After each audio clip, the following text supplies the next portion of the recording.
وَلَقَدْ يَسَّرْنَا الْقُرْآنَ لِلذِّكْرِ فَهَلْ مِن مُّدَّكِرٍ اعوذ باللہ من الشیطان الرجیم بسم اللہ الرحمن الرحیم حساب یہ ہے تقریر، ذرا نوٹ کیجئے۔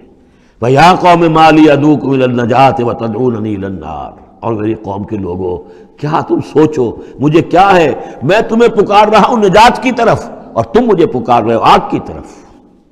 تم چاہتے ہو کہ فرعون کو قتل کر کے اور میں بھی تمہارے ساتھ اس گناہ میں شریک ہو کر میں جہنم کا مستحق بن جاؤں، اور میں چاہتا ہوں کہ تم سب کے سب جنت آؤ، اللہ کی طرف جناب میں نجات توبہ کرو اور سب کے سب جو ہے آگ سے بچ جاؤ۔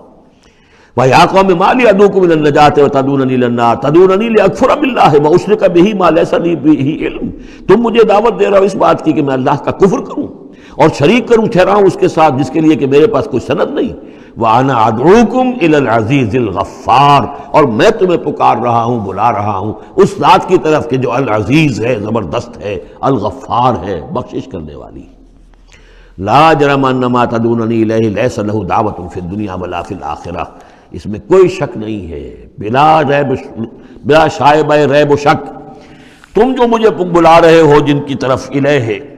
لیس لہ، جو یہ تمہارے معبود ہیں اور جن کو تم پکارتے ہو، ان کے لیے کوئی دعوت نہیں ہے فی الدنیا ولا فی الآخرہ، ان کی پکار کوئی نہیں، ان کی رسائی کوئی نہیں، ان کا اختیار کوئی نہیں، نہ دنیا میں نہ آخرہ میں۔ وَأَنَّ مَرَدَّنَا إِلَى اللَّهِ، اور ہم سب کا لوٹنا تو ہے کشاں کشاں،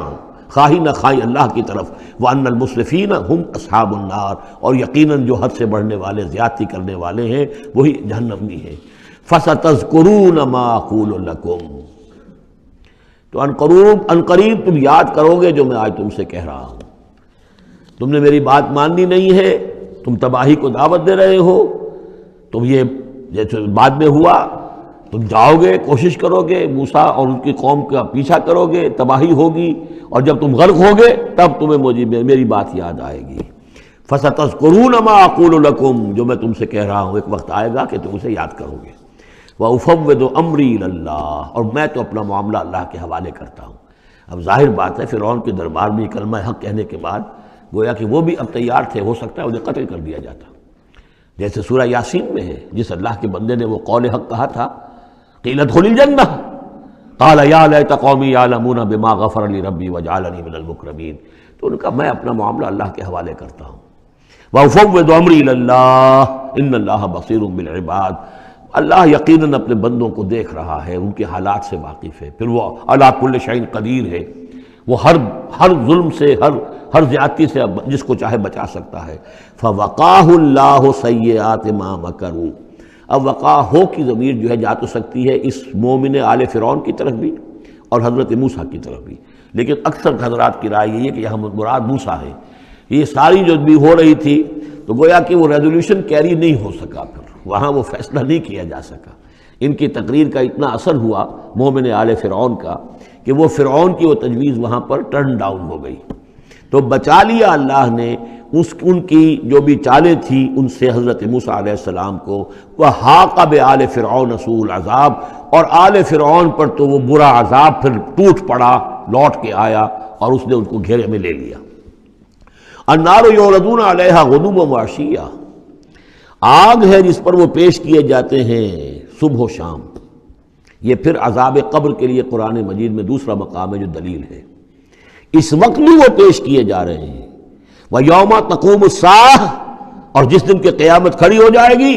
أَدْخِلُوا آلَ فِرْعَوْنَ أَشَدَّ الْعَذَابِ، اس روز پھر کہہ دیا جائے گا داخل کر دو فرعون کی پوری قوم کو شدید ترین عذاب میں۔ معلوم اب بھی عذاب ہے، وہی بات جو حضور نے حدیثوں میں فرمائی ہے۔ اب منکرین حدیث جو ہے ان کی نفی کرتے ہیں، لیکن قرآن خود کہ یہ جو قبریں ہیں یہ کیا ہیں، یا جہنم کا کوئی گڑھا ہے ہر قبر، اور یا جنت کے باغیچوں میں سے کوئی باغیچہ ہے، وہ ہم نہیں دیکھ سکتے، وہ عالم برئی کی بات ہے، وہ عالم غیب کی بات ہے۔ قبر سے مراد یہ گڑھا نہیں ہے، عالم برزخ ہے۔ عالم برزخ میں یا علیین میں ہے یا سجین میں ہے، وہ علیین اور سجین یہ تو سورہ مطففین میں ہم پڑھیں گے جب آئے گی بات، تو عالم برزخ میں بھی ایک نیم شعوری کی کیفیت ہے، اور یا تو ٹھنڈی ہوائیں آ رہی ہیں جنت کی، جیسے کہ کہا گیا کہ یا تو جنت کی طرف سے کھڑکی کھول دی جاتی ہے، ٹھنڈی ہوائیں اور خوشبوئیں آ رہی ہیں، اور یا یہ ہے کہ آگ کی طرف، جو دوزخ کی طرف کھڑکی کھول دی جاتی ہے کہ لو آ رہی ہے اور گرمی آ رہی ہے اور لپٹ آ رہی ہے۔ تو النار یعرضون علیہا، وہ آگ ہے جس پر کہ وہ پیش کیے جاتے ہیں صبح و شام، کچھ تھوڑی سی سکائی اس کے سامنے کھڑا کر کے ان کی صبح و شام کر دی جاتی ہے، غدوا و عشیا و یوم تقوم الساعۃ، اور جس دن کی قیامت کھڑی ہوگی، ادخلوا آل، حکم ہو جائے گا ادخلوا، داخل ہو کر دو، داخل کرو فرعون والوں کو سخت ترین عذاب میں۔ وَإِذْ يَتَحَاجُّونَ فِي النَّارِ فَيَقُولُ الضُّعَفَاءُ لِلَّذِينَ اسْتَكْبَرُوا، یہ وہ مضمون ہے جو اس سے پہلے بھی بہت مرتبہ آ چکا ہے۔ اور جب وہ آگ میں پڑے ہوئے ایک دوسرے سے محاجہ کریں گے، جھگڑیں گے، تو کہیں گے وہ بیچارے کمزور لوگ ان سے کہ جو مستکبرین تھے، اِنَّا كُنَّا لَكُمْ تَبَعًا، ہم تو تمہارے پیچھے چلتے تھے، تمہاری پیروی کرتے تھے، تمہارا کہنا مانتے تھے، فَهَلْ أَنْتُمْ مُغْنُونَ عَنَّا نَصِيبًا مِّنَ النَّارِ، تو یہ آگ کے عذاب کا کوئی حصہ ہم سے کچھ تم کم کرا سکتے ہو کہ نہیں؟ بڑے وہاں تو تمہارے اختیارات تھے، یہاں بھی کوئی تمہارا دور چلتا ہے کہ نہیں کہ ہمیں کچھ کمی کروا دو۔ قال الذین استکبروا انا کل فیہا، کہیں گے وہ مستکبرین، وہ ابو جہل اور عقبہ بن ابی معیط، وہ کہیں گے بھئی ہم سبھی اس کے اندر پڑے ہوئے ہیں، انا کل فیہا ان اللہ قد حکم بین العباد، اور اللہ نے تو اپنے بندوں کے مابین فیصلہ کر دیا ہے۔ اب ہم چونکہ مجرم تھے، ہم بھی مجرم تھے، تم بھی مجرم تھے۔ وقال الذین فی النار لخزنۃ جہنم، اور کہیں گے وہ آگ والے جو آگ میں ہوں گے جہنم کے داروغاؤں سے، جو جہنم کے جو بھی اس کے اوپر فرشتے جو مامور ہیں، ادعوا ربکم، اپنے رب سے دعا کرو، پکارو، یخفف عنا یوما من العذاب، کہ ایک دن تو ہمارے لیے کوئی تخفیف کر دے عذاب میں سے، کوئی ایک دن کا تو وقفہ مل جائے۔